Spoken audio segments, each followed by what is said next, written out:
Entrons dans ce qui se passe en ce moment avec la dette des cartes de crédit. Essayez de réfléchir à ce que cela signifie pour l'économie dans son ensemble. Comme je l'ai dit plus tôt, cela explose à des niveaux jamais atteints. Les Américains empruntent plus que jamais. Pour les cartes de crédit, cette dette n'a jamais coûté aussi cher. Regardez ça, nous allons commencer par jeter un œil. CNBC. Titre, la dette des cartes de crédit devrait atteindre des niveaux corps alors que les dépenses des consommateurs pendant les fêtes augmentent. Maintenant, ça, à première vue, on se dit, d'accord, peut-être que les consommateurs dépensent plus. Je ne sais pas, vous pourriez vouloir économiser un peu plus, mais cela n'implique pas nécessairement que l'économie est en difficulté. Continuons ici. Points clés. Les consommateurs sont en passe de dépenser un montant record ce mois-ci. Maintenant, pas pour dépenser un montant record, mais peut-être, mieux dit, charger un montant record sur leur carte de crédit. Je pense que dépenser beaucoup et charger beaucoup sur votre carte de crédit, ce sont deux choses différentes. Surtout quand les taux des cartes de crédit sont quoi? 25%. C'est un chiffre astronomique. Ils disent déjà que 36% des Américains sont tombés dans le rouge cette saison. En gros, juste pour acheter des cadeaux de Noël, s'appuyer sur les cartes de crédit pour acheter des cadeaux aura un coût élevé si ces soldes ne sont pas remboursés rapidement. Et donc, mon point ici est, regardez, si vous pouvez rembourser le solde de votre carte de crédit à la fin du mois, pourquoi utiliseriez-vous la carte de crédit? Pourquoi ne pas simplement utiliser une carte de débit? Peut-être qu'il y a des points ou quelque chose comme ça. Je ne suis pas sûr de comment ça fonctionne. Mon assistant s'occupe un peu de tout ça pour moi. Mais peut-être qu'il y a un certain incitatif à utiliser une carte de crédit. Mais la plupart des points que vous recevez avec une carte de crédit, je pense que vous pouvez aussi les obtenir avec une carte de débit. Mais bon, en mettant ça de côté, s'il n'y a pas des incitatifs. Secret dont je ne suis pas au courant. Et au fait, si ces incitatifs sont si intéressants, alors pourquoi la dette des cartes de crédit est-elle à un niveau record? Pourquoi n'était-ce pas au même niveau l'année dernière? Donc, il faut un peu se poser cette question. Ce n'est pas comme si les récompenses des cartes de crédit devenaient beaucoup meilleures. D'accord, plongeons dans l'article. Cependant, encore commence du binedo poser des questions que je pense que nous devrions tous nous poser en ce moment. D'après statistiques, donc la National Retail Federation a rapporté la semaine dernière que les dépenses entre le 1er novembre et le 31 décembre sont clairement en bonne voie pour atteindre un record. Les gains d'emploi et de salaire, une inflation modeste, un bilan sain ont conduit à augmentation des dépenses pendant les fêtes. C'est vie d'une personne. Maintenant, ils ont aussi un autre économiste ici qui a une perspective légèrement différente. C'est parti. À ce propos, 36% des consommateurs ont contracté des dettes. Cette saison, comme nous l'avons dit plus tôt, c'est selon LendingTree et ceux qui sont tombés dans le rouge ont accumulé en moyenne 1 181 dollars de dettes contre 1 028 dollars en 2023. C'est selon une enquête menée auprès de 2000 adultes. Encore une fois, je suppose que cela a été fait par LendingTree. Ils ont dit qu'il ne faut pas être surpris que tant d'Américains aient contracté des dettes cette saison. Les prix sont encore vraiment élevés. Cela signifie que beaucoup d'Américains n'ont tout simplement pas le choix. Et cela, c'est selon Matt Schultz, l'analyste en chef du crédit chez LendingTree. Une autre citation ici, l'inflation est toujours un gros problème dans le pays. Et je veux souligner ici que ce n'est pas nécessairement que l'inflation soit un gros problème, même si c'est le cas. C'est le fait que les salaires pour le citoyen moyen, Joe et Jane, n'ont pas suivi le rythme de l'inflation, n'est-ce pas? Si vous avez une inflation de 5%, mais vos salaires augmentent de 20%, ouais, d'accord. Je veux dire, je n'aime pas l'inflation, mais bon, mon pouvoir d'achat augmente. Et ce que beaucoup de ces experts supposent, ce qui, je pense, est l'une des raisons pour lesquelles Trump a été élu, parce que c'est vraiment condescendant, c'est qu'il s'assoit là et suppose que les gens sont tout simplement trop stupides pour savoir que leur pouvoir d'achat augmente. Donc, juste parce que le prix du bœuf passe de 10 dollars à 11 dollars, eh bien, oh mon Dieu, maintenant le ciel s'effondre et bouh-hou, quel malheur pour moi. C'est l'hypothèse des médias traditionnels et leur vision du monde, c'est que oui, le prix du bœuf a augmenté à 11 dollars, mais vos salaires ont augmenté de 20%. Donc, ce n'est que de la jalousie. Et donc, le Joe et la Jen moyenne sont juste trop stupides pour remarquer que leur pouvoir d'achat a augmenté au lieu de avoir un peu plus d'humilité et dire, vous savez, je ne suis pas sorti de New York ou de Los Angeles depuis les 15 dernières années. Peut-être, peut-être. dans les 5000 miles entre New York et Los Angeles, il y a des gens dont le pouvoir d'achat n'a pas augmenté. On pourrait penser qu'ils le remarqueraient avec l'élection. Mais revenons à l'article. Voici ce premier graphique que nous avons utilisé dans la miniature et je veux être aussi objectif. Ici, il est autant que je peux. Je ne pense pas que cela soit ajusté en fonction du taux d'inflation. J'aimerais voir le même graphique ajusté. Mais si vous regardez, en 2021, nous avions un peu d'inflation là. Et quand nous avons atteint notre pic avec l'IPC, c'était au deuxième ou troisième trimestre de 2022. Donc, ce serait juste ici.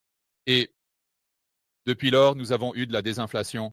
Donc, pendant la période de désinflation du troisième trimestre 2022 au troisième trimestre 2024, nous avons vu la dette des cartes de crédit continuer à augmenter. Donc, je ne sais pas si cette augmentation est juste le résultat strict de l'inflation des prix à la consommation, bien que je pense, un des éléments, c'est certainement le fait que les prix ont augmenté et je ne sais pas si c'est une raison d'être moins inquiet. Oh, pas de problème. Ouais, peut-être des cartes de crédit est à des niveaux historiques.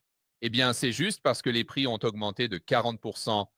Je ne sais pas si cela, en soi, devrait nous aider à bien dormir la nuit en ce qui concerne l'économie, mais c'est la réponse que vous allez obtenir.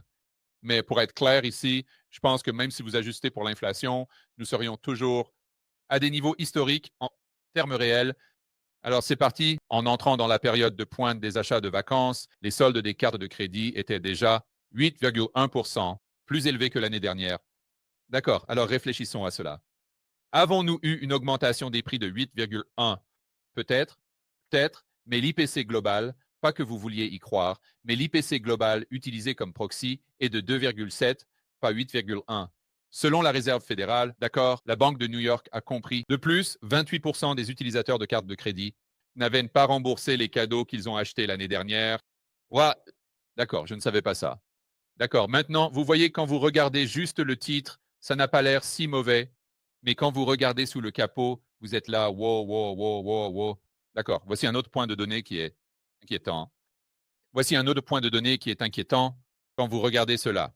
Dans son ensemble, je pense qu'il est difficile de soutenir cela. La dette des cartes de crédit est à des niveaux historiques en raison d'une économie florissante et non à cause d'une pression financière. Les consommateurs, et je pense que, vous savez, le citoyen moyen, Joe et Jane, ils ne regardent pas la chaîne Rebelle Capitaliste ou des vidéos sur tableau blanc ou quoi que ce soit de ce genre. Vous êtes beaucoup plus sophistiqué que le citoyen moyen quand il s'agit d'économie. Donc, pour vous, je pense que vous feriez presque immédiatement le lien. Mais pour le citoyen moyen, Joe et Jane, je ne sais pas s'ils le font. Et ce que je veux dire par là, c'est qu'ils pensent probablement, eh bien, l'année dernière ou il y a quelques années, je veux dire, chaque fois que si je quittais mon emploi et que je commençais un autre, je recevrais instantanément une augmentation de 10 ou 15%. Donc, 2024 n'était pas si génial, mais 2025, avec Trump élu et tout le reste, bien que je sois à court d'argent. En ce moment, je suis pratiquement complètement à la sec. Il y a probablement de bonnes chances qu'en entrant en 2025, nous retournions à cette période. Là où le marché du travail est tendu, les emplois sont faciles à trouver et je peux simplement quitter mon emploi et en trouver un autre, avec un salaire 20% plus élevé. Peut-être que c'est l'état d'esprit ici, juste une supposition. Ouais, voici un autre gars, ce type Schultz. Il dit que dans certains cas, la volonté des Américains de dépenser est un signe de confiance. Ouais, peut-être une confiance aveugle, mais bon, je peux accepter ça. Certains ont sûrement contracté des dettes parce qu'ils n'avaient pas le choix, tandis que d'autres l'ont fait parce qu'ils voulaient se faire plaisir et n'étaient pas préoccupés par le fait de payer un peu plus d'intérêt. Je veux dire, la dernière fois que j'ai vérifié, ouais, juste ici, ils disent mais que le taux moyen des cartes de crédit est actuellement de plus de 20%. Un petit intérêt. Je veux dire, c'est un montant d'intérêt ahurissant. Donc, je ne sais pas. Vous savez, même ce gars admet que les personnes qui ont chargé cela sur la carte l'ont probablement fait parce qu'elles n'avaient pas d'autre choix. Et ils disent, eh bien, ce n'est pas si mal, parce que c'est dû à la confiance dans l'économie. Je ne sais pas, à un certain moment, la réalité s'impose, n'est-ce pas? Peu importe combien de confiance tu as dans l'économie, si tu n'as pas de travail, alors c'est un gros problème. C'est parti, problème. Carte de crédit. Parmi ceux qui ont des dettes, 21 s'attendent ce que cela prenne 5 mois ou plus pour les rembourser. Regarde ça, pense aux intérêts que tu paies là. À ce rythme, des frais d'intérêt exorbitants vont leur coûter cher. Eh bien, ça va leur coûter cher. C'est le bon mot, mais vous comprenez, hein? Cela signifie moins d'argent à consacrer à d'autres grands objectifs, comme faire croître les fonds d'urgence, épargner pour l'université. Dans des cas plus extrêmes, cela signifie que tu es moins capable de payer pour les choses essentielles, de mettre de la nourriture sur la table, et c'est un gros problème. Je pense que c'est un regard assez équilibré sur ce qui se passe ici, selon CNBC. Ce n'est certainement pas tout rose, même si c'est comme ça qu'ils ont commencé.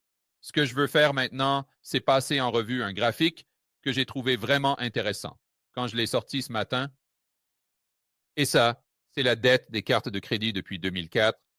Maintenant, ce n'est pas complètement mis à jour parce que tu peux voir, nous venons juste de dépasser 1 trillion. C'est probablement 2023, peut-être le début de 2024. Donc maintenant, nous sommes encore plus élevés, mais je trouvais intéressant de voir ce qui se passe ou ce qui s'est passé avant les 2 dernières récessions que nous avons eues. Et tu peux voir exactement de quoi je parle. La dette des cartes de crédit augmente encore et encore jusqu'à atteindre un niveau record, comme lors de la crise financière. On peut voir qu'elle a atteint un niveau record au milieu de la récession, et puis tout s'effondre et descend en flèche, où les gens se désendettent complètement. Parce qu'à ce moment-là, il est évident que la situation devient critique. Et au fait, je pense que c'est très révélateur d'une récession de bilan, ce que nous pourrions très probablement avoir aux États-Unis. Je veux dire, nous sommes prêts pour ça avec les prix des actifs qui sont à des niveaux records. Je veux dire, le Fartcoin est à plus d'1 milliard. Nous avons des prix de l'immobilier à des niveaux records. Nous avons le marché boursier à des niveaux stratosphériques. C'est la même chose avec le Nasdaq. Je veux dire, tu ne dis pas que nous allons avoir un effondrement, mais tu es définitivement prêt pour ça, non? Et si les prix des actifs baissent même un peu, de manière générale, je pense que cela impacte considérablement le pouvoir d'achat de l'Américain moyen parce que notre économie est en grande partie basée sur les prix des actifs. Donc ensuite, nous nous désendettions jusqu'en 2014, puis nous nous réendettions. Et encore une fois, il y a la dette des cartes de crédit, pas seulement la dette. Donc cela ne s'appliquerait pas à hausse des prix de l'immobilier. Si c'était la dette globale, alors il faudrait ajuster. Les prix des maisons augmentent et deviennent de plus en plus chers. Par conséquent, les hypothèques augmentent, mais cela exclut cela. Encore une fois, juste la carte de crédit ici. Et ensuite, nous atteignons un niveau record en termes nominaux. Et c'était juste avant la maladie de Servasius. Maintenant, vous pourriez dire, Georges, eh bien, il n'y a pas moyen. Cela avait quelque chose à voir avec la maladie de Servasius. Ouais, mais rappelons-nous que la courbe s'est inversée en août 2019, juste ici, avant la maladie de Servasius et même avant que le repo n'explose. Donc, quelque chose à prendre en compte. Je pense qu'il y a un bon argument que nous serions probablement entrés en récession même sans la maladie de Servasius. Et ensuite, nous voyons ce grand désendettement, ce à quoi on pourrait s'attendre. Et ensuite, nous repartons à la course au point où nous sommes maintenant bien plus haut que vent. Disons simplement septembre 2019. Donc, ce n'est pas pour dire que nous sommes dans un jour du jugement ici, mais c'est, encore une fois, fascinant pour moi que nous ayons vu cela jouer avant et généralement, quand nous arrivons à un ralentissement de l'économie ou juste avant un ralentissement de l'économie, nous voyons quelque chose. Numéro un, le taux de chômage est à des niveaux historiquement bas ou proches de cela et la dette des cartes de crédit est à des niveaux historiquement élevés.